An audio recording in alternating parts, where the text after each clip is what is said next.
अभी नहीं समझ में आएगी। दैट इज, हम लोगों ने देख लिया था कि इन क्रॉप वैरायटी इंप्रूवमेंट में हायर यील्ड होनी चाहिए और क्या होना चाहिए बताइए, इम्प्रूव्ड क्वालिटी, यानी बेकिंग क्वालिटी चाहिए, ऑयल सीड एक्सट्रैक्शन क्वालिटी चाहिए, अब फ्रूट है तो ज़्यादा दिन तक वो फ्रेश रहना चाहिए, डिजायर्ड एग्रोनॉमिक करेक्टर होनी चाहिए, that is desired agronomic character, biotic and abiotic components से उसकी सुरक्षा चाहिए, और क्या चाहिए, दो और बच रहे हैं, चेंज इन हाँ फोटो पीरियड या मेच्योरिटी पीरियड कम होना चाहिए, वाइडर एडाप्टेबिलिटी, कोई केरल की फसल है तो उसको आप यहाँ उगा सकते हैं, कश्मीर में तो वो ज़्यादा अच्छा बीज है, तो इस तरीके का हमें सीड की क्वालिटी लेना चाहिए। जब सीड आ जाएगा तो अब हम उससे क्या करना चाहते हैं, क्रॉप प्रोडक्शन इंप्रूवमेंट, एक वैरायटी और दूसरा क्या है प्रोडक्शन इंप्रूवमेंट करने के लिए आपको न्यूट्रिशन का मैनेजमेंट करना पड़ेगा। जो सॉइल है वो एयर से और वाटर से तो ले ही लेगी, ये प्लांट जो एयर और वाटर से ले लेगा, लेकिन सॉइल को तो आपको सप्लीमेंट देना पड़ेगा ना, तो सॉइल को आप सप्लीमेंट या तो मैन्योर के रूप में दे सकते हो या कैसे दे सकते हो, फर्टिलाइजर्स के। क्या आप मुझे बताएंगे कि 4 मैन्योर के कौन से फायदे हैं? What are the 4 benefits of putting manure in fields? It provides elements like phosphorus. तुम बताती ही नहीं हो कोई भी सही आंसर, बोलो 4 मैन्योर के एडवांटेजेस। इसमें कोई भी केमिकल नहीं होता है, ये पूरा मतलब प्योर होता है। और सर जसमिता 4 बेनिफिट बताओ, सर ये किचन वेस्ट से बनता है, और सर एडवांटेज बताओ। सर इसमें वाटर होल्डिंग कैपेसिटी होती है, increases water holding capacity of soil, होती नहीं ये इंक्रीज करता है, सर ये सॉइल का टेक्सचर अच्छा करता है, और इसमें कोई भी केमिकल नहीं, ऐसे नहीं बोलो, ये कह सकते हो it can be put in any amount, it does not harm the soil, ऐसे बोलो। It can be organic substance है, और बताओ, और दूसरा चौथा क्या बताया, एनवायरनमेंट इको फ्रेंडली, नीमाटोड्स के लिए बेनिफिशियल है, फ्री ऑफ कॉस्ट है, और बोलो humus to the soil, humus soil को है, और सॉइल की सस्टेनेबिलिटी बताता है। एक इसका वो बताओ, दैट इज डिसएडवांटेज, अल्लाह के एक डिसएडवांटेज बताइए। न्यूट्रिएंट स्पेसिफिक नहीं होता। फर्टिलाइजर के बारे में हम जानते हैं, fertilisers these are made in factories, it is made in factories, factory में बनता है, और दूसरा it needs money to purchase it, money चाहिए to purchase it, it is nutrient specific, जैसा तुम्हें चाहिए, तुमको लग रहा है प्लांट की पत्तियां पीली पड़ रही तो मैग्नीशियम वाला ले आओ, मिर्च ठीक से नहीं आ रही मुड़ी हुई है तो जिंक ले आओ, अलग अलग चीज का है, पेड़ की टहनी झुकी हुई है तो फास्फोरस वाला ले आओ, सब मिलते हैं भैया, जो उससे कहोगे वही देगा। कह तो हमारे पेड़ की टहनी झुकी हुई है, सही फर्टिलाइजर दे दो, फास्फोरस का दे दो। जो तुम्हारे पेड़ में बीमारी है जाके बोलो पावटा में किसान भवन, ज्यादा दूर नहीं है, ओवर ब्रिज उतरते हो, पावटा तो जानते हो, उसी के आगे मेहरानगढ़, वहीं पे सब पूरे जोधपुर के और बहुत दूर दूर के किसान वहीं से लेके जाते। इट इज न्यूट्रिएंट स्पेसिफिक है, small amount of fertiliser is needed to, क्या होगा, प्रोवाइड सप्लीमेंट टू सॉइल, जमीन को सप्लीमेंट देने के लिए बहुत थोड़ी सी चाहिए, आधी बोरी लाके तुम बड़े 2 हेक्टेयर में छिड़क दो, हो गया, कोई बहुत बड़ा ट्रक नहीं चाहिए। स्मॉल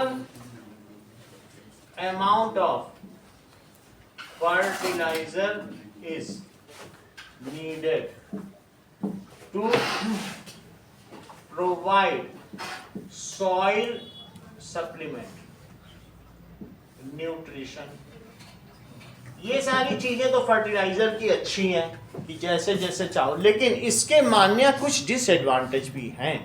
क्या आप मुझे बताएंगे कि फर्टिलाइजर के डिसएडवांटेज क्या हैं? इसे लॉन्ग टर्म के लिए यूज नहीं कर सकते। हाँ, so it is beneficial for short term. अभी खेती चाहिए for short term, but it damages the soil texture. Soil की गुणवत्ता को ही बिगाड़ देता है। ठीक है। Does it is purely inorganic chemical, ये ऑर्गेनिक तो होता नहीं, लैब कंडीशन में बना, कोई पेड़ों से तो बनता नहीं, तो इट इज इन ऑर्गेनिक है। इस वजह से क्या होता है बताओ, it is inorganic, so does not provide humus, ये ह्यूमस नहीं देता है to soil. If used in large quantity तो क्या होगा, सब में लिखा रहता है कि कितना फर्टिलाइजर कितने पानी में डाला जाए। It is harmful to crop, तो ये बल्कि नुकसान भी पहुंचा सकता है।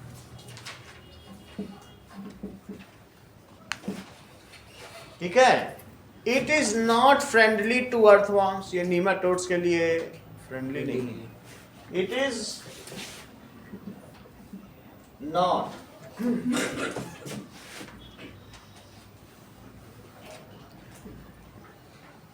फ्रेंडली टू अर्थवॉर्म्स, और इसके अलावा in long terms it makes the soil infertile. आप देखो कैलिफोर्निया में इतना फर्टिलाइजर डाला कि जमीन ही पूरी रेत बन गई, और आज वो भूतों का शहर हो गया। पांच नहीं बल्कि 5 मंजिल, कितना हुआ 5 से 15 मीटर ऊंचे तक भवन डराते थे। रूट इतनी रेत उड़ती थी कि लोग घर ही छोड़ के चले गए बने बना। वही लोग सुना जाता था कैलिफोर्निया साल में 4 फसलें उगाता है, भारत में 2 फसलें। उन्होंने फर्टिलाइजर डाल के फसलें उगाई और जमीन बिल्कुल बंजर हुई। तो ऐसी बंजर हुई कि रेत जब उड़ी तो उन्हीं के घर में घुस रही है, छोड़ के सब चले। आज भूतों का शहर। Fertiliser can make the soil infertile. ये क्या करता है बताओ। और आज वही कैलिफोर्निया है, उसी रेगिस्तान ने वहां के जो आसपास के जंगल थे सब पानी सोख लिया। देख लो 6 दिन से आग लगी हुई है, मोदी जी ने 6 हेलीकॉप्टर भेजे हैं कि हम बुझा दें। सारा पूरा हॉलीवुड के सारे बड़े बड़े स्टार के घर जल गए। वही कहते हैं सेव हॉलीवुड का आजकल कैंपेन चल रहा है, उसी कैलिफोर्निया की कहानी होता है। क्यों? क्योंकि उन्होंने लालच की, शॉर्ट टर्म विजन देखा। अगर वहां घास होती अच्छी खासी तो क्या आग लगती, वो तो बल्कि नमी लाती, बारिश लाती। सब घास खत्म हो गई, रेगिस्तान हो गया। रेगिस्तान कहीं बारिश लाता है, पेड़ से ही तो बारिश होती है। तो क्या होता है, it makes soil infertile in long term.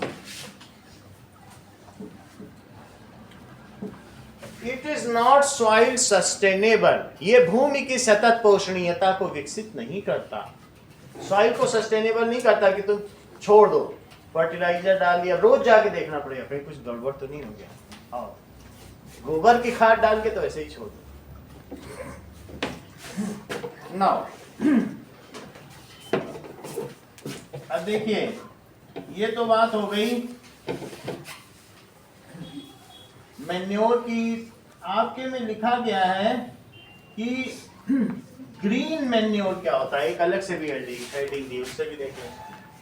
Green manure, हरी खाद। इसका मतलब है prior to sowing of crops, some plants like sun hemp and guar are sown and they mulched by throwing them into the soil. Prior, आप क्या करें, prior to sowing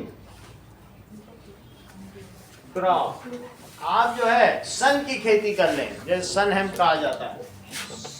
तो सम ये weeds की कैटेगरी के हैं, इनको उगा लो, जमीन में उग जाए तो इनकी वीडिंग कर दो, अपना ट्रैक्टर चला के उसी में मल्चिंग कर दो, तो उसने जो न्यूट्रिएंट्स लिए वो उसी में मिल जाएंगे, वो तुम्हारे खेतों को मिल जाएंगे। मल्चिंग कर दो या जला दो। पिछली फसल की जो पराली है ना, उसी को पहले उखाड़ो, जमीन से लगी रहेगी तो नहीं जलेगी, उखाड़ लो, जब ऊपर ऊपर आ जाए सब जला दो, उसी को भी उखाड़ दो। अब लेकिन अब पराली नहीं जला सकते, क्योंकि आजकल क्या है कि 1 हेक्टेयर की पराली जलाई तो 5,000 जुर्माना, बड़े तगड़े जुर्माने हो गए पंजाब हरियाणा में। पहले किसान खूब जलाते थे और उसको फ्री ऑफ कॉस्ट उनको मिल जाता था, लेकिन अब धुआं हो रहा है दिल्ली में, तो दिल्ली हरियाणा वाले, पंजाब हरियाणा वाले जला नहीं सकते, सही है ना। तो फिर भी इन्होंने कहा मल्चिंग कर लो, तो मल्चिंग तो की जा सकती है ना, उसी में मिला दिया।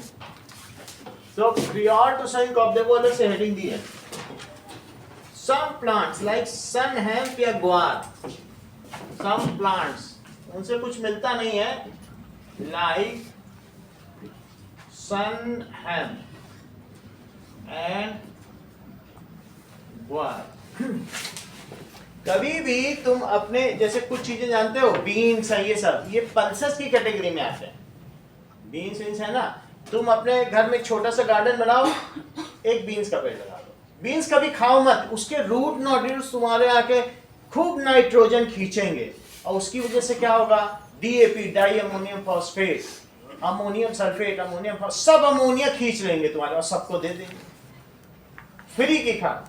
कुछ ना करो, लोबिया की खेती कर लो, बीन्स की कर लो, सोयाबीन की कर लो, खाओ मत उसे, लेकिन वो जो नाइट्रोजन खींचेगा क्या वो बाकी फसलों के लिए मददगार नहीं हो जाएगा? वही यहाँ किया जा रहा है। ये जो है ना, ये पल्सेस की लेंटिसल्स जो पल्सेस की कैटेगरी में आती है। वैसे तो ये जो ग्वार ये सब गायों को डाला जाता है, गायों की दानों का चारा, जो अलग से चूनी भूसी कहते हो, भूसी के साथ जो डाला जाए वो चूनी है। चूनी का मतलब ये दाल की कैटेगरी। गाय को भूसा नहीं डाला जाता, चूनी भूसी। चूनी का मतलब दाल की छिलके, समझ में आई बात? तो दाल के छिलके इन्हीं सब पे तो डाले जाते हैं। तो उनकी कैटेगरी है लो कैटेगरी का, लेकिन तुम्हारी खेतों के लिए तो हाँ ये बेनिफिशियल होगा। So before sowing to crops sun hemp और ग्वार इज सोन इन, फिर 15 दिन में उगाएगी, अब मल्च कर दो, सही है। हाँ, इसको कुछ नहीं, पानी भी नहीं देना, ये जंगली है इसीलिए तो सस्ते हैं, कुछ भी नहीं देना, बस छिड़क दो, अपने आप उगाएगी, बहुत लो वाटर में उगाएगी, कुछ ध्यान देना, ठीक है। आर ग्रोन, ये सब सड़क के किनारे भी मिल जाएंगी, एंड मल्च्ड, इससे क्या होगा, नाइट्रोजन की कमी पूरी हो जाएगी। मल्च्ड टू ग्राउंड, इससे क्या होगा, इट प्रोवाइड्स green manure, ये necessary nutrients, essential nutrients, manure to crop, जो crop आप बोने जा रहे हैं। It includes nitrogen and phosphorus, जो मैंने अभी बात कही। It contains nitrogen and phosphorus। जो यूरिया है, हम यूरिया डालते हैं ना, यूरिया भी डाला जाता है, NH2CONH2, इसको क्या कहते हैं, यूरिया। यूरिया बहुत चलता है ना, उज्ज्वला यूरिया ये सब, लेकिन यूरिया तो यूरिन में भी होता है। सोचो अगर यूरिन जहां किया जाता है, क्या वहां प्लांट पैदा होते हैं? जल जाते हैं। तो ऐसी स्थिति में अगर यूरिया ज्यादा डाल दिया जाए तो इसका मतलब है खेतों में यूरिन ही डाल दिया गया, और पौधा जल नहीं जाएगा, तो बहुत डैमेज करने वाली चीज है। इसीलिए फर्टिलाइजर से भी पौधे जल जाते हैं, समझ में आया? छोटे छोटे बैक्टीरिया जल जाएंगे, पौधे जल जाएंगे, सॉइल ऐसी हो जाएगी, उसका टेक्सचर एसिडिक हो जाएगा, और एसिडिक हो जाएगा तो आगे फिर तुम्हारी जमीन कुछ उगेगा नहीं, वो इनफर्टाइल हो जाएगी। तो सॉइल को, फर्टिलाइजर को बहुत हिसाब किताब से डालना पड़ता है, जो बहुत अनुभवी किसान है, और इसमें तो ऐसी कोई दिक्कत ही नहीं है, ये तो उसी का नाइट्रोजन। अगली चीज देखिए, in text question, what are macronutrients and why are they called macronutrients? Jasmita, macronutrients क्या है और इन्हें macronutrients क्यों कहा जाता है? क्वांटिटी में चाहिए होते हैं, that's why these are called। कौन कौन से हैं? इधर मत देखो, और 6 बताओ।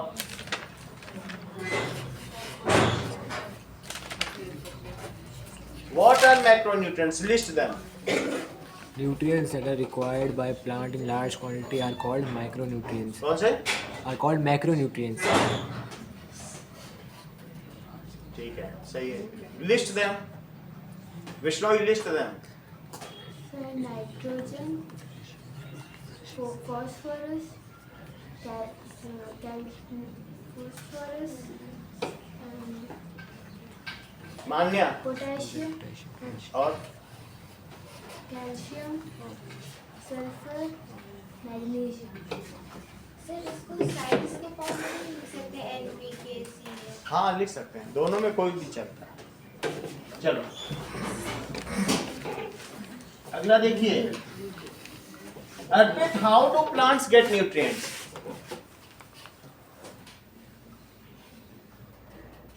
बोलो. चलिए बोल रहे हैं.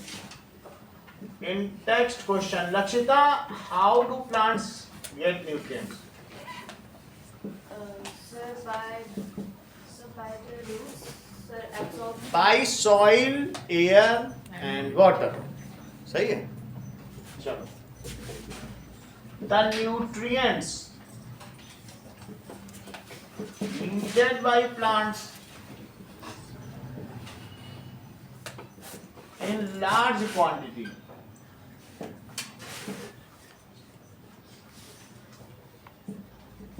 are called macronutrients.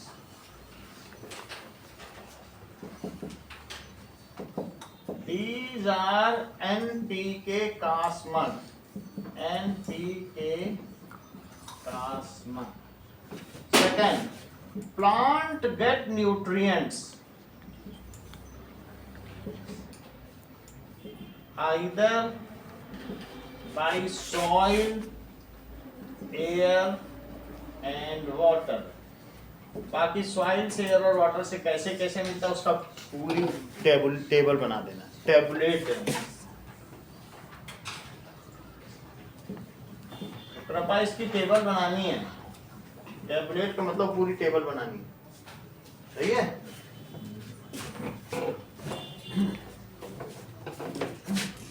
प्लांट्स के लिए फर्टिलाइजर को आप अच्छा मानते हैं कि मैन्योर को? मैन्योर. और अगर ज्यादा फायदा चाहिए तो फर्टिलाइजर, उससे ज्यादा फसल होगी. लंबे समय का बेनिफिट चाहिए, अच्छी जमीन चाहिए तो मैन्योर ठीक है. और कभी गरीबी आ गई तो एक दो बार के लिए फर्टिलाइजर चाहिए. हमेशा की आदत नहीं डालनी. Okay. Compare the use of manure and fertilizer in maintaining soil fertility. अगला क्वेश्चन देखो, वो भी इन टेक्स्ट क्वेश्चन है. तो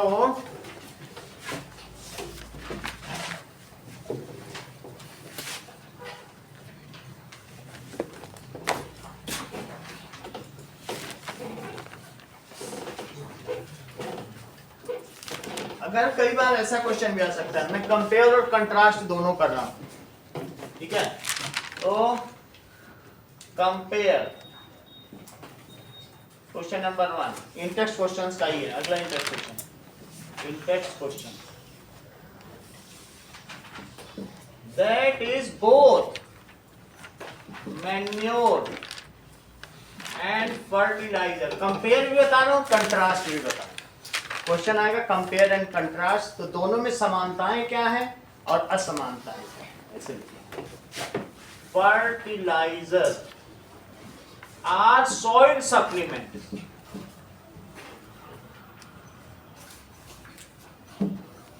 ये soil supplement है. Both enriches soil with nutrients. Sir compare मतलब उसमें डिफरेंस भी लाना होता है. कंपेयर करो, कंपेयर एंड कंट्रास्ट में डिफरेंस है.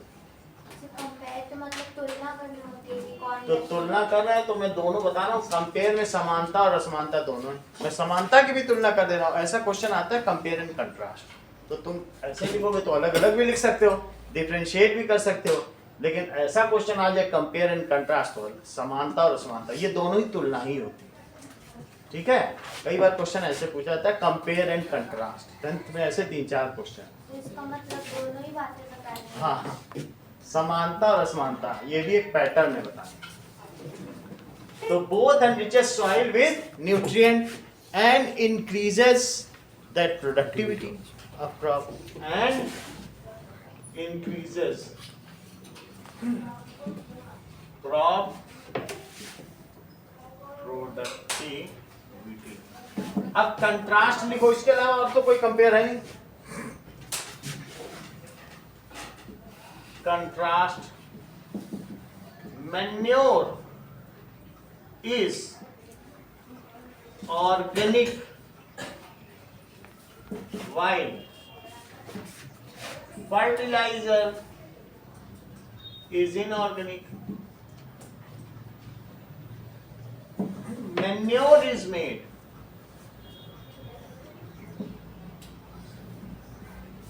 in farms while fertilizer in factories। Manure is free of cost while purchase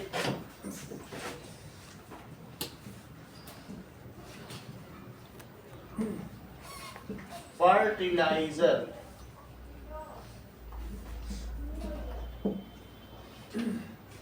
for fertilizer money is needed।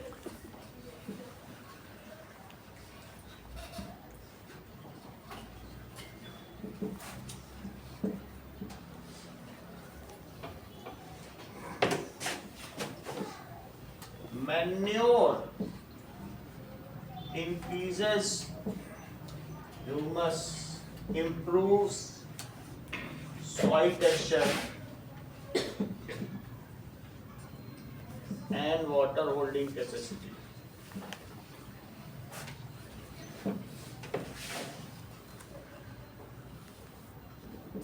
While fertilizer does not bear such properties।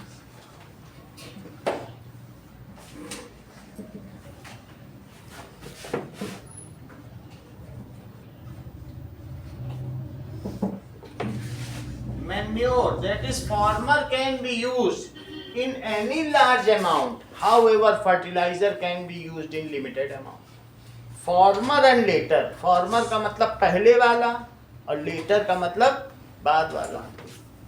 So former यानी पहले वाला can be used in any large amount, while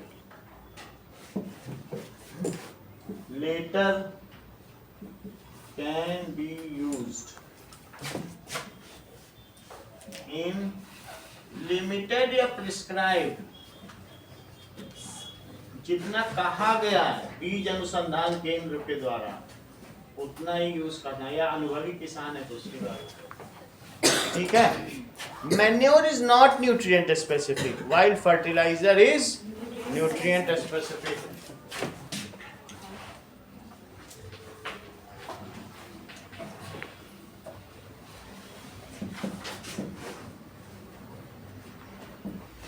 लिख रही हो बिटिया?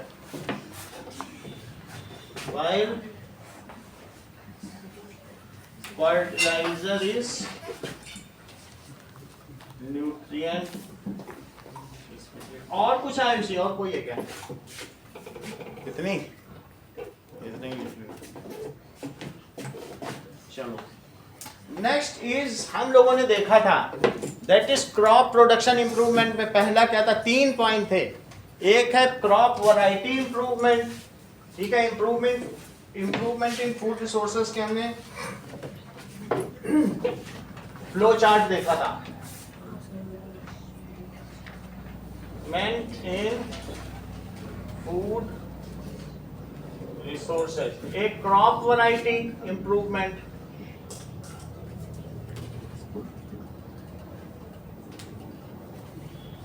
Crop production improvement,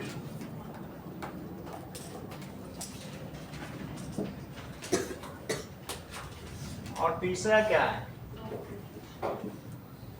crop protection improvement, management ना, हाँ ठीक है, क्रॉप प्रोटेक्शन मैनेजमेंट। अच्छा, इसके 6 पॉइंट्स हैं, वो आपको लिखने हैं। कौन कौन से 6 पॉइंट्स हैं वो सारे लिख लेना भाई।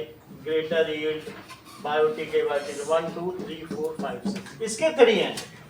3 में हम लोगों ने पहला देख लिया कि न्यूट्रिशन, पहला पॉइंट क्या था, न्यूट्रिशन मैनेजमेंट, वो देख लिया है। न्यूट्रिशन मैनेजमेंट आपके हाथों में है। आप चाहें तो मैन्योर भी दे सकते हैं और चाहें तो फर्टिलाइजर भी दे सकते हैं।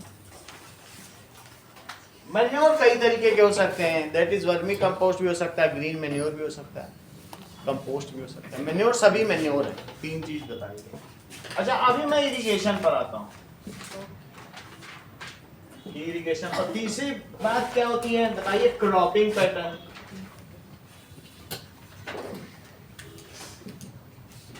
तो इरिगेशन कई तरीके से हो सकता है, वो हम देख लेंगे। ड्रिप सिस्टम है, स्प्रिंकलर सिस्टम है, नलकूप के द्वारा, सभी चीजों के द्वारा, ट्यूबवेल, इन सब के द्वारा होगा कि नहीं होगा। बुक में सारे पॉइंट्स वाइज दिए हैं। और क्रॉपिंग पैटर्न में हम देखेंगे कौन सा है, मिक्स्ड क्रॉपिंग, इंटरक्रॉपिंग और क्रॉप रोटेशन, ये सभी देखेंगे।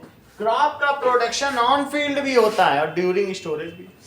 तो खेतों में होगा तो पेस्टिसाइड्स, वीडिसाइड्स का छिड़काव होगा, है ना, हर्ब्स से जो बने, जो छोटे छोटे पौधे होते हैं ना, उनको सुखा के उनका सैप लिया जाता है, हर्ब्स। तो जो पौधों से बना है वो हर्बिसाइड। हर्ब छोटे पौधों में, पुदीना, धनिया, ये सब हर्ब्स आते हैं। छोटे छोटे पौधों का जो सैप है वो हर्बिसाइड। वो ऑर्गेनिक होता है। हाँ, हर्ब्स ऑर्गेनिक है। तो क्रॉप प्रोटेक्शन को तुम्हें कीड़ों से बचाना है, ऑन फील्ड भी बचाना है और ड्यूरिंग स्टोरेज, वो मैं बताऊंगा। तो ये फ्लो चार्ट है, जब फ्लो चार्ट पूछा जाए तो यही आपको बताना है। अब देखिए, अभी हम इरिगेशन पर आ गए।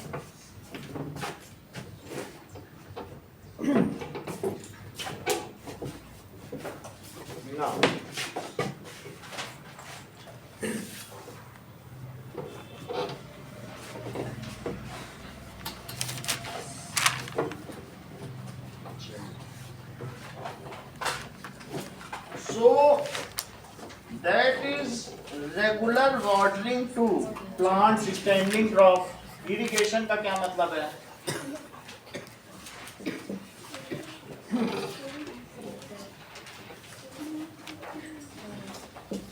Supplying water to plants या crop, जो तुम्हारे क्रॉप्स हैं। देखो, घरों में हम प्लांट्स लगाते हैं, लेकिन खेतों में तो क्रॉप होती है। ए पर्टिकुलर, या तो वो क्या हो सकती है, सीरियल हो सकती है, या वेजिटेबल्स की क्रॉप हो सकती है, या कोई ना कोई और भी हो सकता है, पल्सेस हो सकती है। एक पर्टिकुलर काइंड ऑफ, जब आप प्लांट को लगाते हो in a large field, that is called crop. A particular crop is sown in large field, उसे क्या कहोगे। और घर में तुम्हारे प्लांट्स भी होते हैं, रबर का भी प्लांट है, इसका ये देखो, ये प्लांट, वो प्लांट, ये गुलदाउदी का है, ये क्राइसेंथीमम का है, तरह तरह के प्लांट घर में लगाए हुए होता है कि नहीं। तो सप्लाइंग वाटर टू क्रॉप कैसे देना है, in regular interval of time.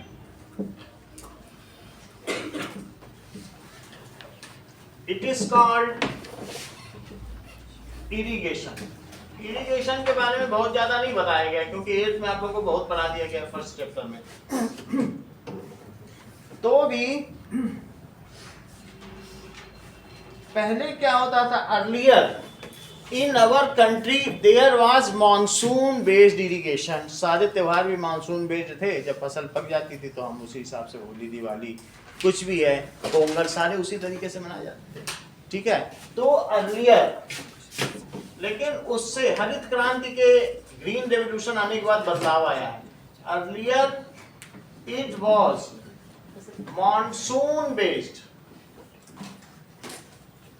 Irrigation. लेकिन जब हमारे देश में खाद्य संकट उत्पन्न हुआ, तुमको मालूम है कि अर्लियर इंदिरा गांधी के समय में क्या हुआ था, एक बार ग्रेट फेमाइन आ गया था, ये करीब 57 के करीब आया था। तो उसके बाद हरित क्रांति लागू की गई। हरित क्रांति के आने के बाद, मतलब पहले ही आ गया था, जवाहरलाल नेहरू के समय में भी आ गया था, ये 14 साल तो उन्होंने भी राज किया है ना। तो उसके बाद क्या किया गया, उसके बाद ग्रीन रेवोल्यूशन आया। सर लाल बहादुर शास्त्री जी के टाइम पे नहीं हुआ? हाँ, उन्हीं के समय, उनसे पहले हुआ है। उन्होंने नारा दिया था। हाँ, तो दैट वाज द पीरियड। 2 साल तो लाल बहादुर शास्त्री भी रहे, फिर धीरे धीरे हम लोग उससे बाहर। हमने अपने यहाँ की जो पर एकड़ प्रोडक्शन को 3 गुना बढ़ा दिया हरित क्रांति। सिर्फ fertiliser. Earlier it was monsoon based irrigation,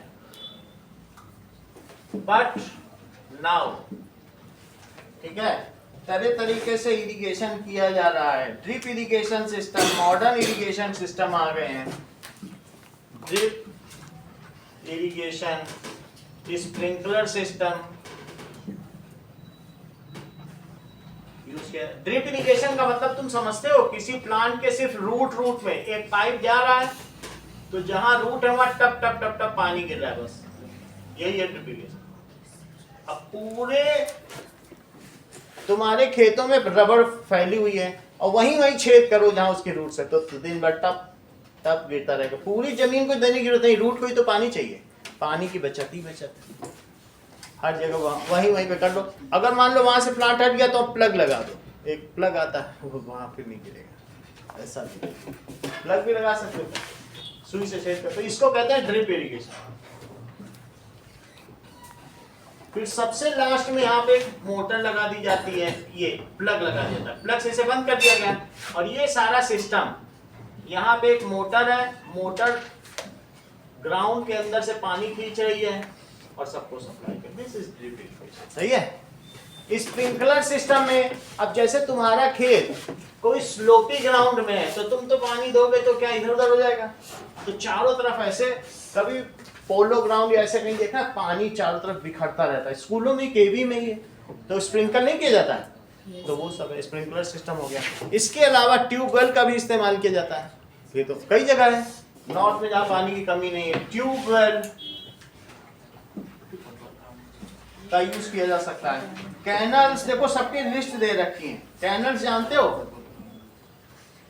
नहरें, नहरों का सिस्टम है, एक ऐसा नेटवर्क जिसपे पानी आगे बढ़ता चला जाए, तो दैट इज द कैनल। इसमें पानी आता है, ये ऐसे, दैट इज ऐसा बना दिया है कैनल। जगह जगह पंजाब में देखो, हर 10 किलोमीटर की दूरी पर एक कैनल जा रही है, उसी से बस ट्यूब लगाओ अपने खेतों में। जो इंदिरा कैनल में पूरा है ना, जो व्यास नदी है, सिंधु नदी, उसकी जो उप नदियां हैं, सबसे कैनल बना। तो कैनल सिस्टम हो गया। टैंक सिस्टम, कभी कभी ऐसा करो, जो पानी है यहाँ एक दीवार खड़ी कर दो स्लोप में, तो क्या यहाँ पानी भर जाएगा, ऐसा भी कर सकते हो। तो लोकल इस तरीके से सिस्टम भी बनाए गए हैं। स्मॉल स्टोरेज रिजर्वायर बनाए जा सकते हैं। जो कैनाल्स होते हैं वो ढके हुए नहीं होते हैं? नहीं, कैनल्स तो ऐसे ही होंगे खुले में। देखो इंदिरा कैनल देख लो,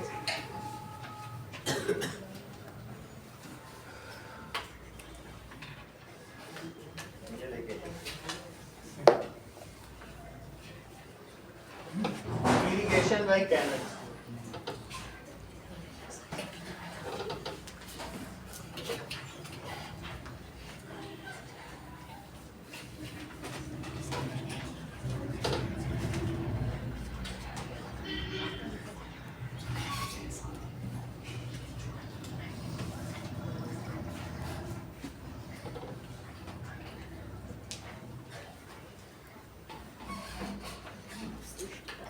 ये है बस कैनल, ऐसे कैनल्स बना दिए। ये खुद मैन मेड कैनल्स हैं, कहीं कहीं भी ये ऐसे, ये देखो ऐसे कैनल। तो दीज आर द कैनल्स। इससे लोग क्या कर रहे हैं, ये देखना, ऐसे भी कैनल्स होते खेतों में। कितना आसान है आसान कि नहीं? कुछ भी नहीं करना, पानी बह रहा है यहाँ से वहां। So this such are the canals. ये कैनल देखो बहुत जगह तुम्हें दिख जाएगी। Reinforced by rules. The snake swung that spot with 360 degrees. चले तो ये देखो ऐसे होती है आइडियल कैनल, ऐसी बहुत बड़ी बड़ी होती है। अब जहाँ जाओगे जगह जगह मिल जाएगी, इसीलिए तुम्हारा कोई कमी नहीं है।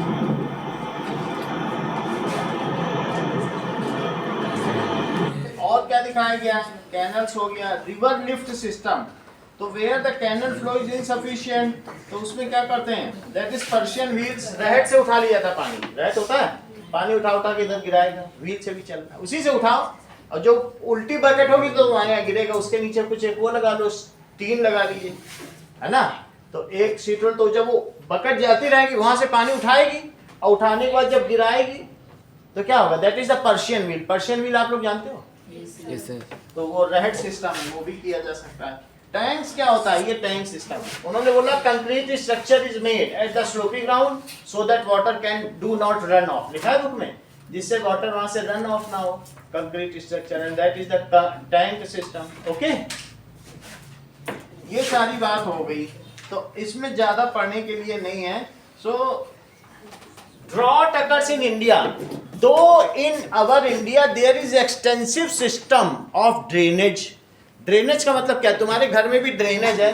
ड्रेनेज क्या समझते हो बताओ? ड्रेनेज का मतलब है कि तुम्हारे घर में जब तुम किचन में काम करते तो पानी घर से निकल जाए, उसको ड्रेनेज कहते हैं। तो भारतवर्ष में भी जो पानी आ रहा है हिमालय से, क्या ये जरूरी नहीं है कि वो निकल जाए?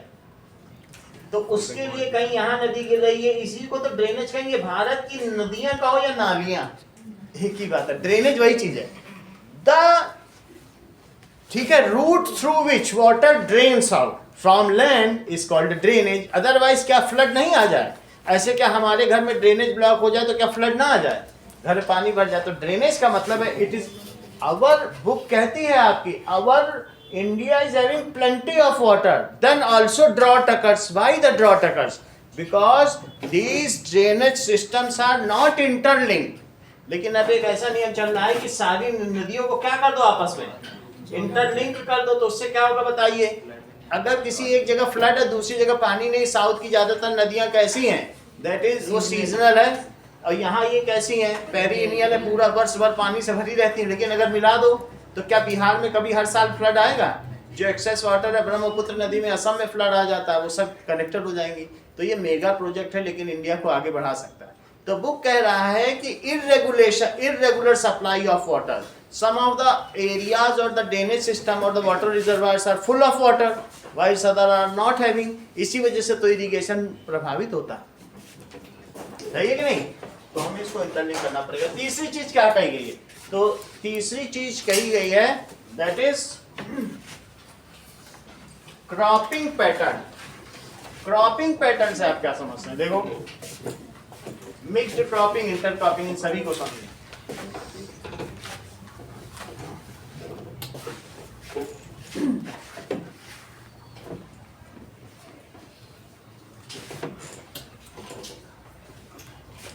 Now,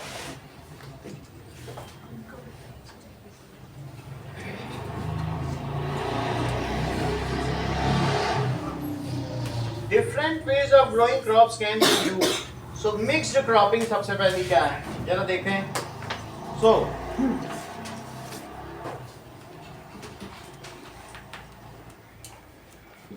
if in a piece of field 2 or 3 crops are simultaneously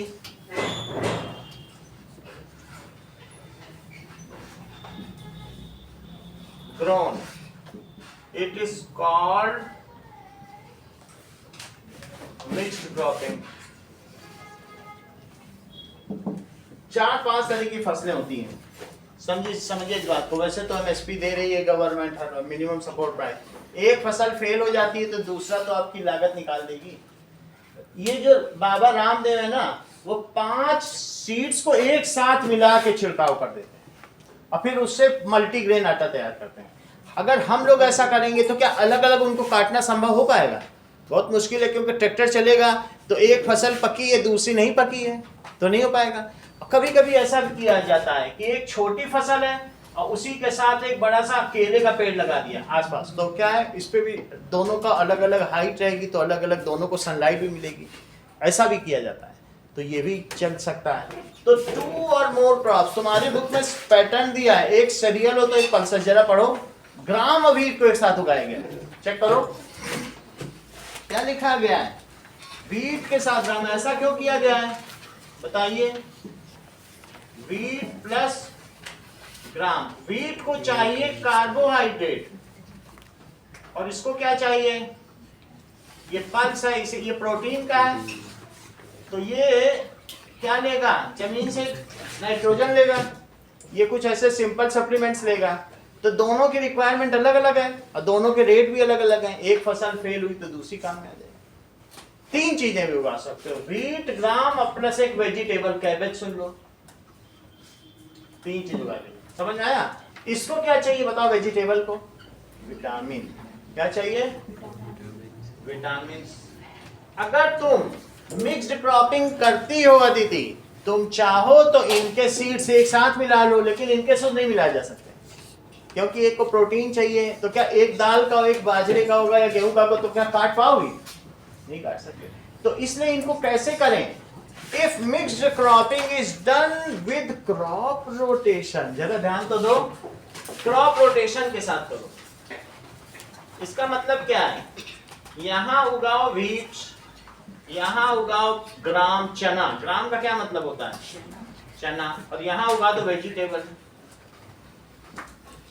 तो मुझे ये बताइए यहां जमीन से क्या लेगा वेजिटेबल, क्या विटामिन्स, और फिर इसके बाद जब 3 महीने बीत जाए तो 3 महीने बाद वही किसान अब क्या करे, घुमा दे चक्का, अब व्हीट यहाँ उगाए, वो व्हीट ना भी उगाना चाहे, मान लो राइस का समय आ गया तो राइस उगा ले, लेकिन ऐसी फसल उगाए जिसमें कार्बोहाइड्रेट ही मिलता है, वो निकलता हो जमीन, समझ आई। सर फिर उनका सीजन तो अलग अलग सीजन अलग है तो व्हीट से कंपेरेबल दूसरा स्टेपल फूड उगा ले, राइस, सीजन अलग हाँ, लेकिन कार्बोहाइड्रेट वाला ही उगाए, और ग्राम की जगह कोई टोपी उगा ले, मटर उगा ले।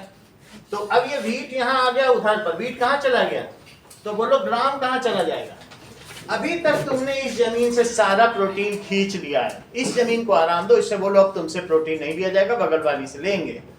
अब प्रोटीन कहाँ से लोगे बोलो, ग्राम यहाँ से लोगे, ग्राम यहाँ उगेगा, और इनसे बोलो अब तुम्हारी बारी, अब तुम विटामिन दो, 3 महीने उसने दिया है, और वेजिटेबल को कहाँ भेज दो, यहाँ पे, समझ में आई बात कि नहीं।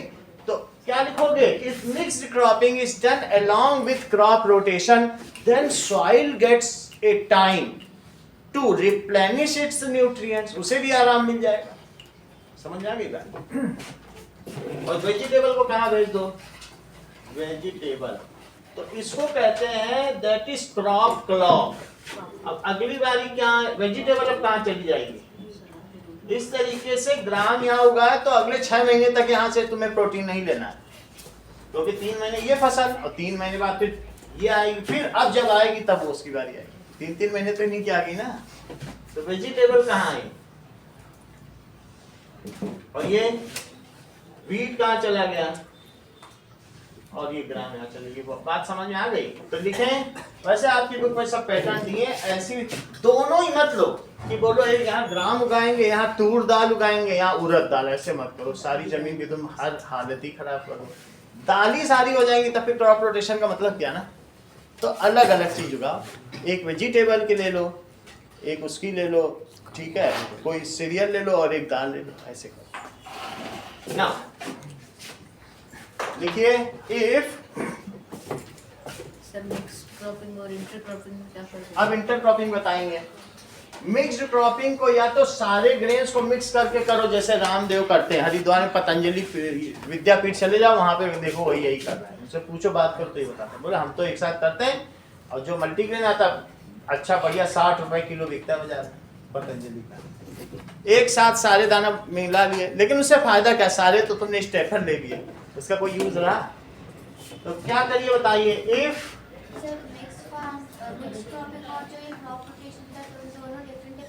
क्रॉप रोटेशन ये है, तुम कोई 2 विधियों को एक साथ भी मिला सकते हो, क्रॉप रोटेशन तो कर रहे हो। Crop rotation can be done, it is a kind of mixed cropping. Either mixed cropping, different grains are mixed together, एक ऐसा भी आपको वीडियो दिखाएंगे। और एक है इफ, आप ऐसा भी कर सकते हो, हमने अपने खेत के 3 हिस्से कर लिए। इस हिस्से में मैं ये नहीं कह रहा हूं कि तुमको घड़ी बनानी है, तुम अपने खेत में ऐसा कर लो ना, 3 हिस्से कर दो, क्या जरूरी है घड़ी बना के कर लो, यहाँ वीट उगा लो फिर अलट पलट के उगाते रहो, ये चीज। तो if mixed cropping is done, तो हम लोग सॉइल मैनेजमेंट कर रहे हैं, is done along with mix cropping के क्या फायदे हैं।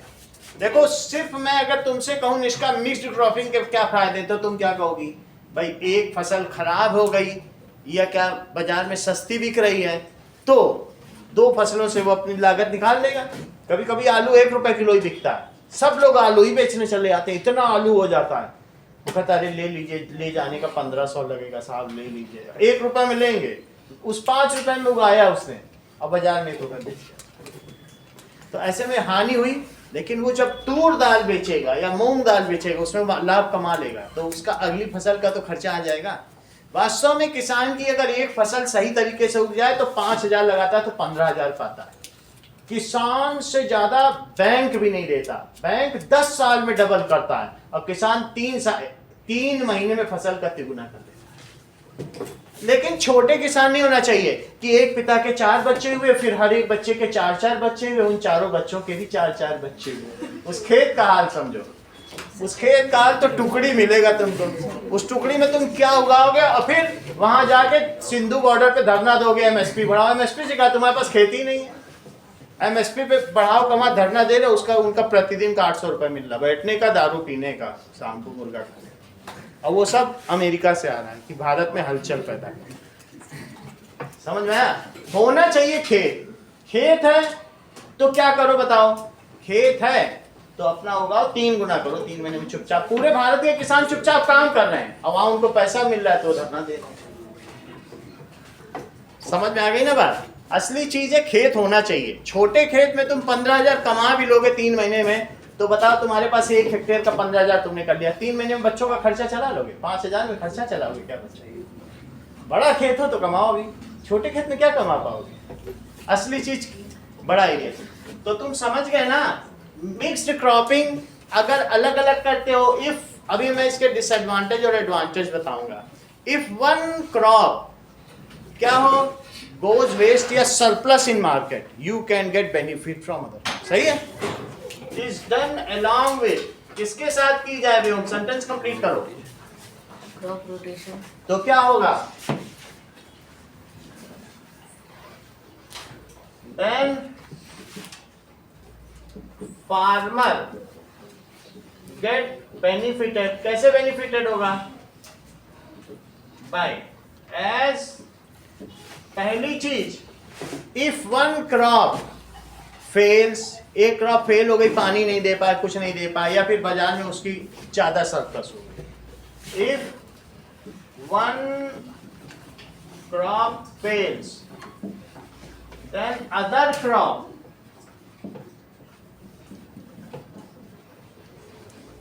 ठीक है गिव्स बेनिफिट टू फार्मर। दूसरी चीज क्या है, सेकेंड चीज, बाई इसको linking with crop rotation, due to crop rotation soil gets a chance to replenish its nutrients. भाई 9 महीने बाद, 6 महीने बाद लिया जाएगा, तब तक खूब प्रोटीन ले लेगी इधर उधर से। तो due to crop rotation soil get a chance to replenish its nutrients।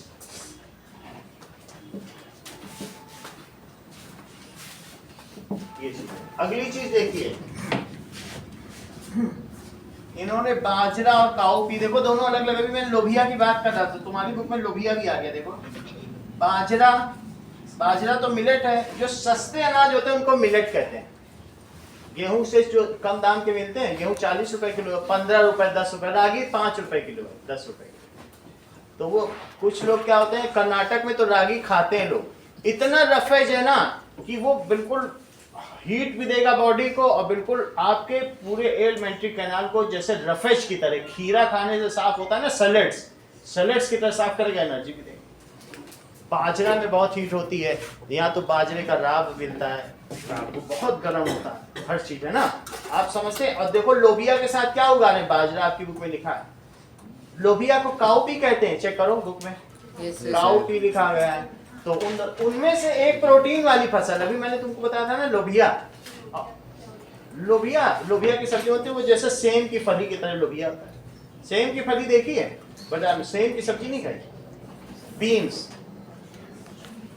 तो उसमें भी पड़ते हैं पिज्जा में, वही बीन्स सांप को बजाते हैं तो भाग जाता है, बीन नहीं सुने। चलो आगे देखो, बीन बजाओ तो सांप उसकी धुन पे नाचता है ना। चलिए अब दूसरी चीज है इंटरक्रॉपिंग। इंटरक्रॉपिंग क्या है, ये देख लो आप, जसमिता देख लो, फिर क्या है कि कभी जाना 5 स्टार में तो लोबिया खा लेना।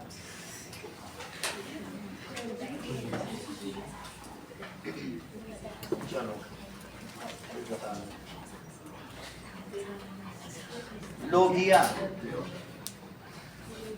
ये देखो, ये है लोबिया की सब्जी, इस तरीके की खाई है तुमने, ये है लोबिया, कोई बात नहीं। ये इस तरीके का तुमने नहीं देखा बाजार में बिकता हुआ लोबिया, नहीं देखा। चलो नाउ इंटरक्रॉपिंग देखिए। When 2 or 3 crops are grown in definite pattern, क्यों की जाती है इंटरक्रॉपिंग, वो भी बताएंगे। देखो इंटरक्रॉपिंग, पहले आप रामलाल का खेत देख लें, फिर इसका इंटरक्रॉपिंग।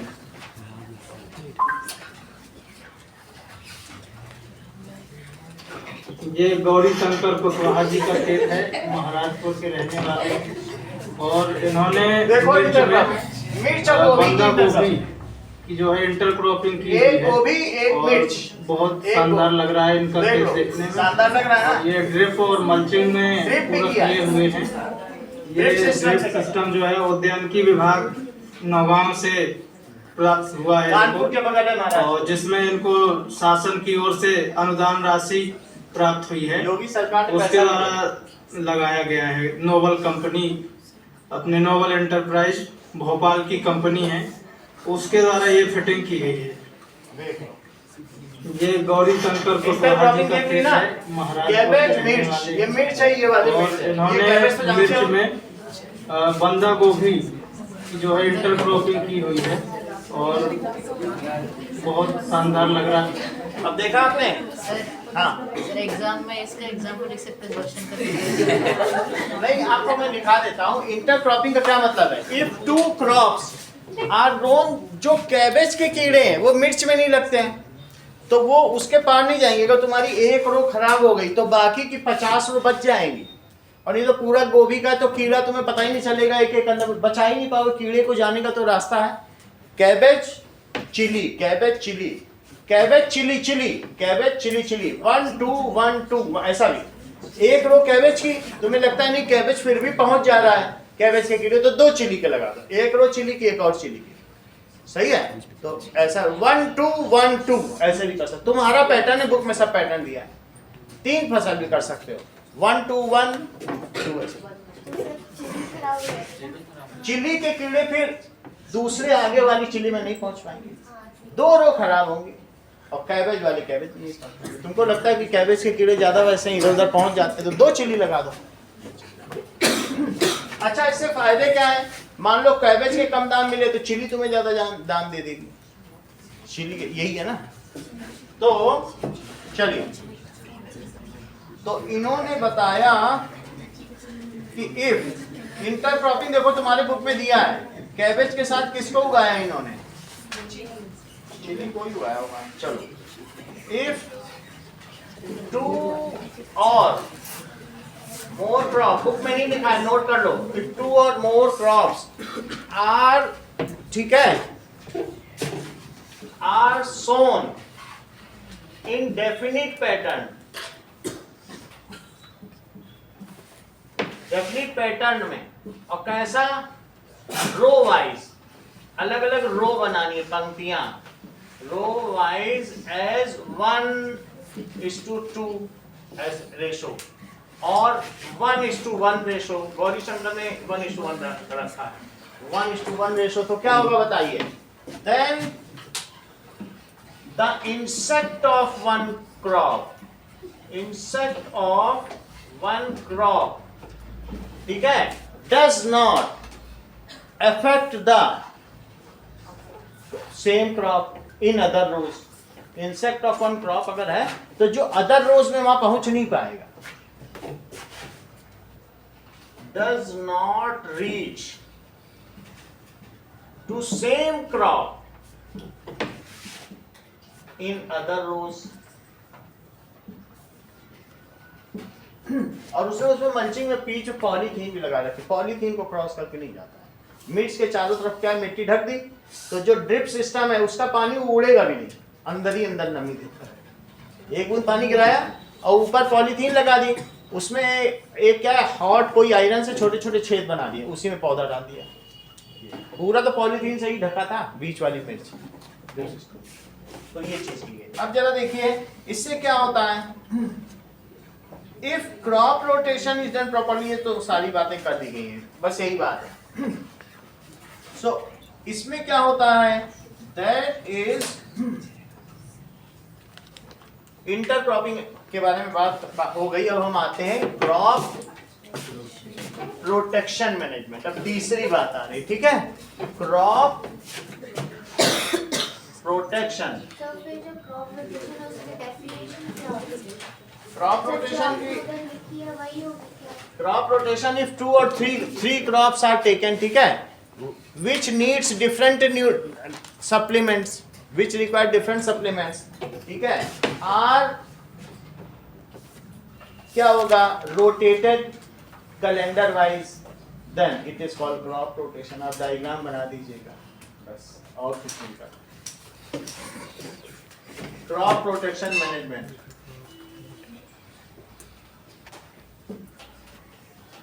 आगे देखो, फिर भी मैं डेफिनेशन देख लेता हूँ।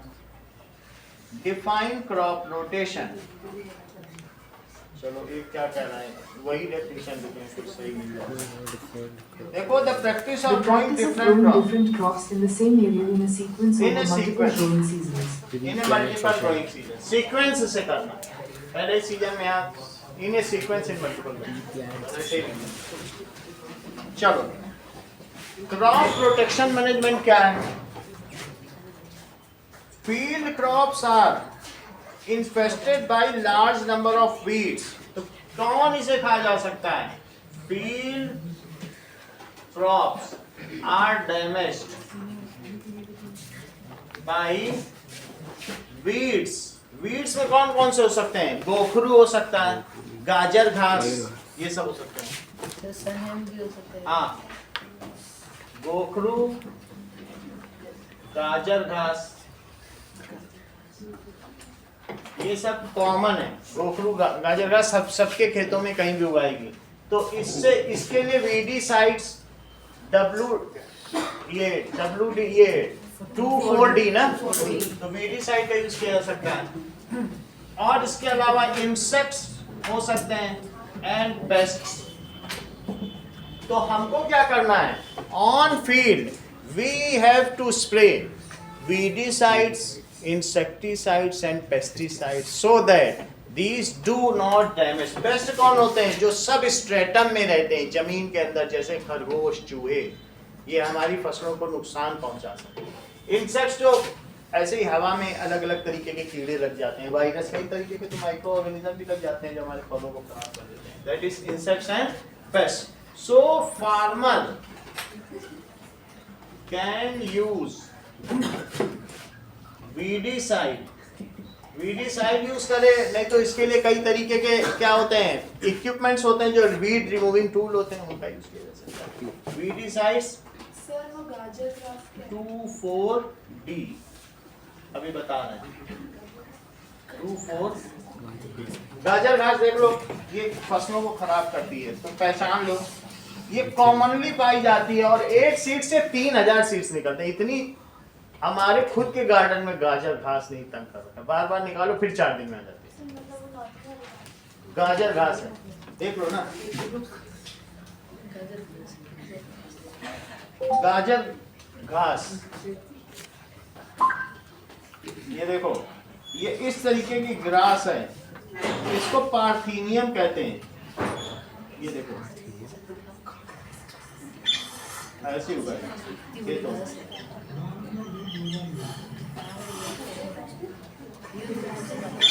और दिखाते हैं आपको, ये देखो कांग्रेस घास, पार्थेनियम हिस्टोफेरस, पार्थे- कैरेट घास, गाजर घास, आप इसको कुछ भी बोलते हो। आज मैं इसको उखाड़ने का बहुत अच्छा तरीका बताता हूँ। एक तो इसका नाम भी इतना विनाशकारी है, देश के लिए कांग्रेस घास और जमीन के लिए तो है ही।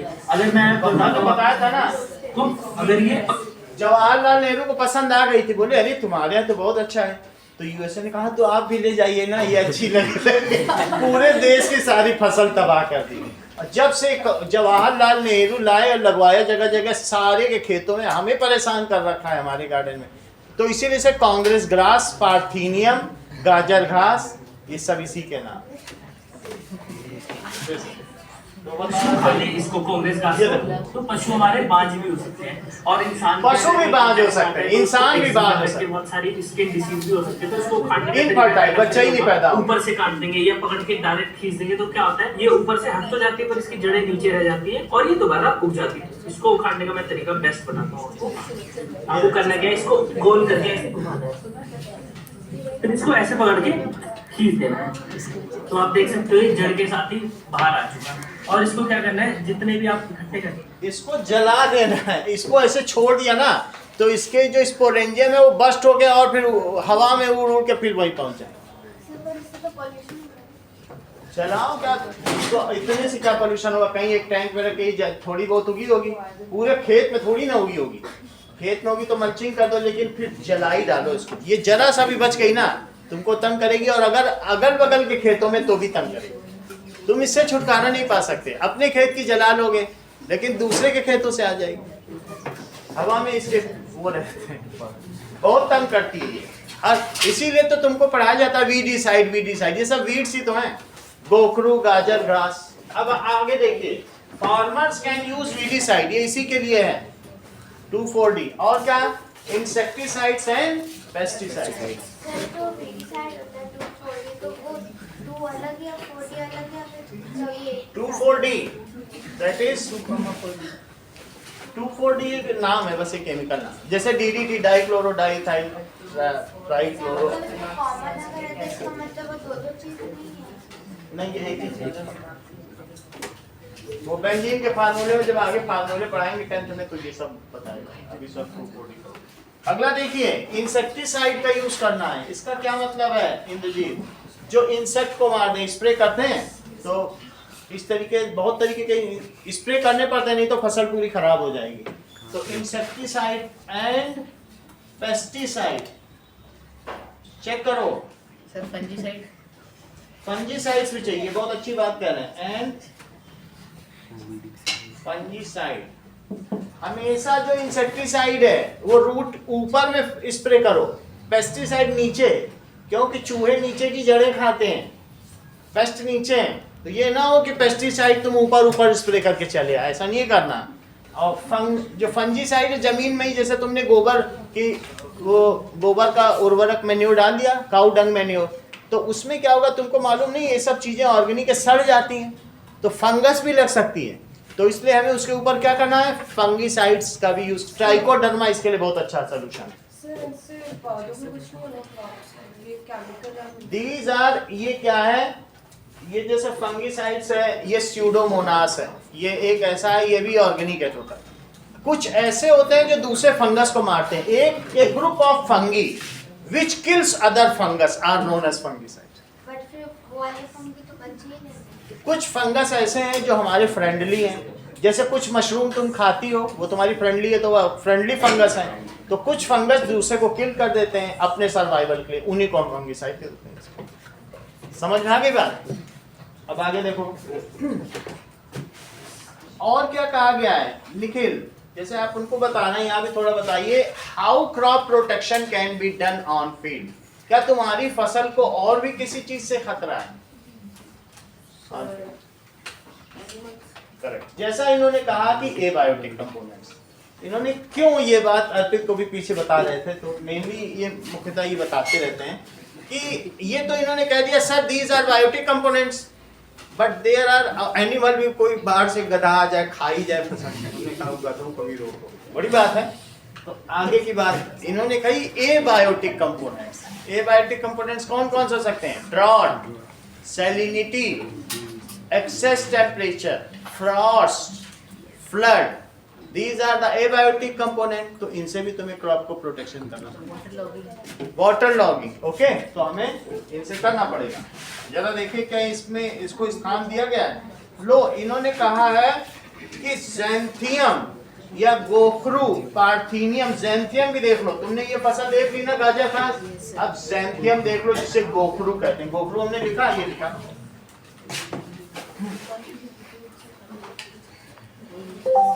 गोखरू, ये देखो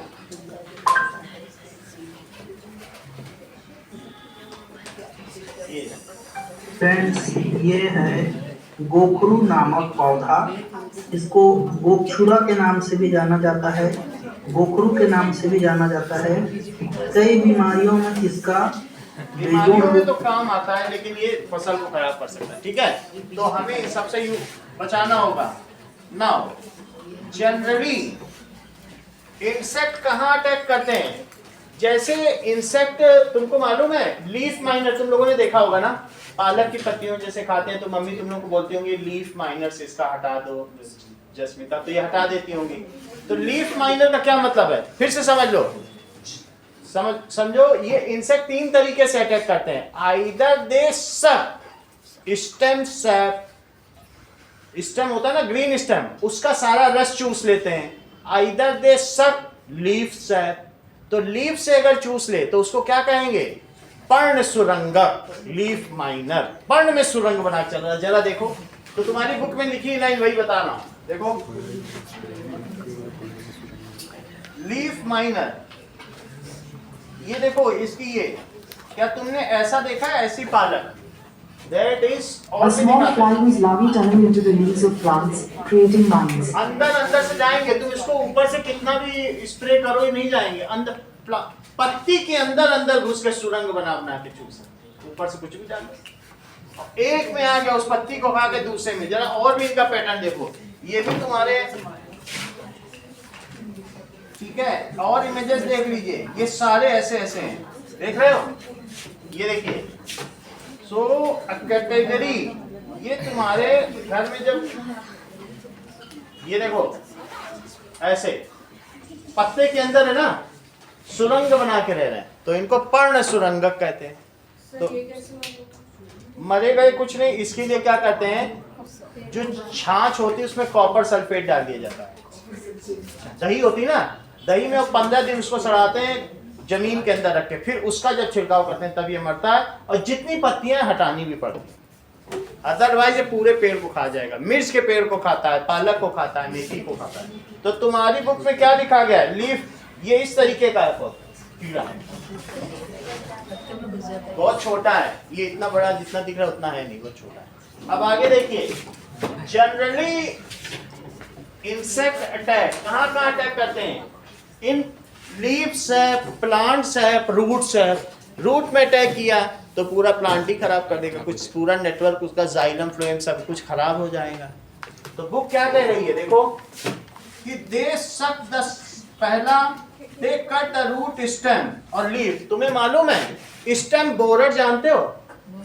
कट फोड़वा, ठक ठक ठक ठक मारेगा, कट फोड़वा, तो उसको क्या कहते हैं? वो तुम्हारी फसल को खराब कर देगा। तो जरा देखो, ये भी देख लीजिए,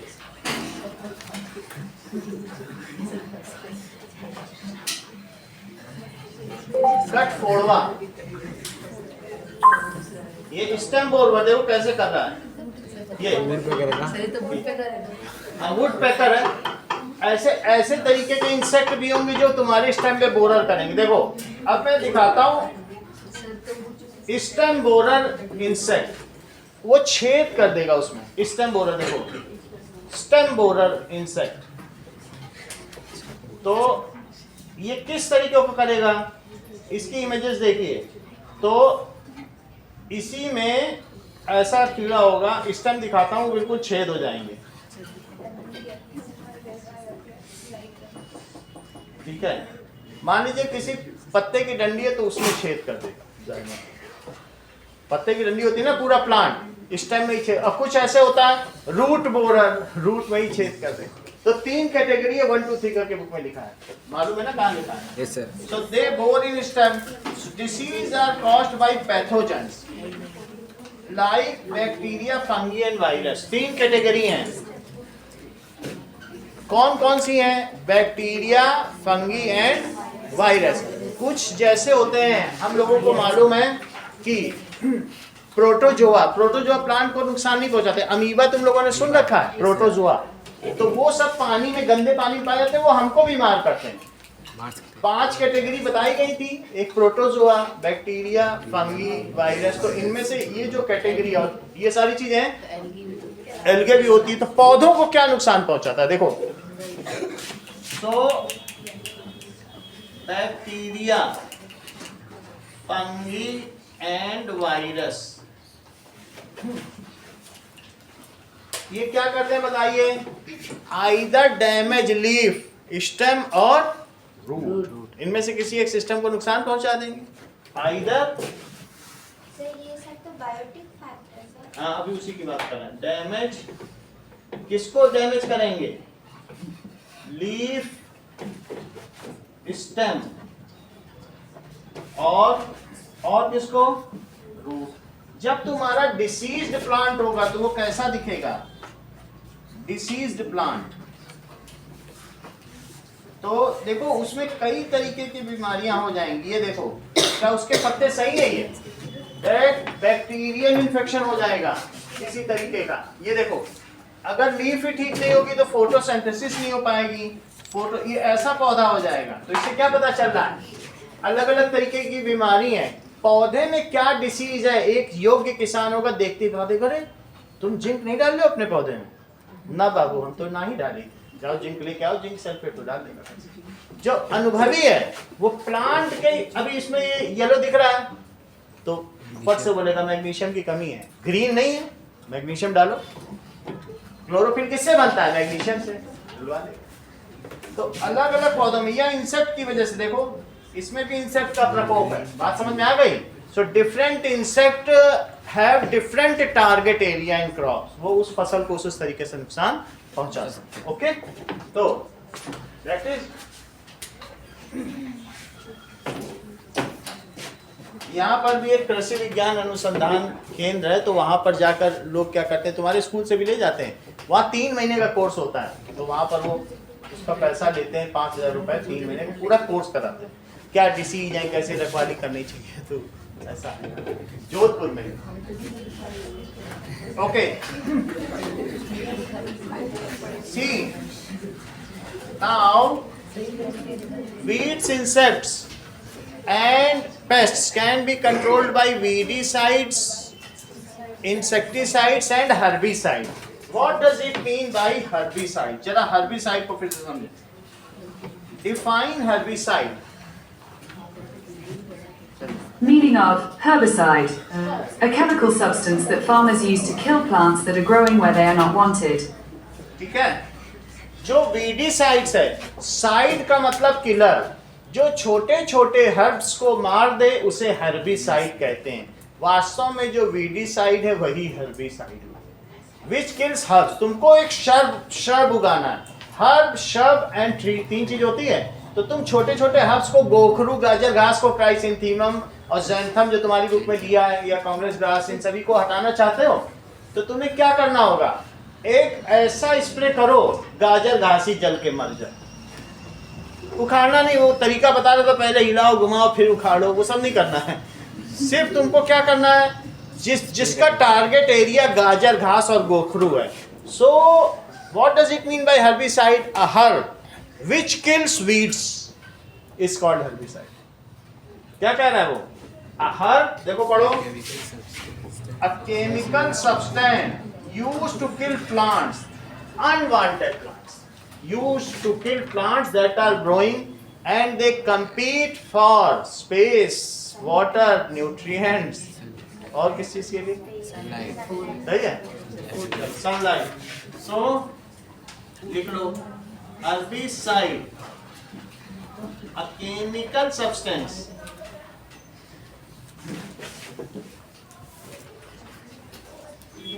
which is used to kill herbs. To kill herbs लिख दो या weeds. Weeds लिख दो। क्योंकि वो हरे होते हैं तो उन्हें herbs कहा गया है। वैसे herbs में कुछ अच्छे भी हैं, जैसे धनिया है, हरी धनिया, पुदीना, वो भी herbs हैं। कुछ गड़बड़ भी होते हैं। अब देखिए, weeds control method also includes mechanical removal.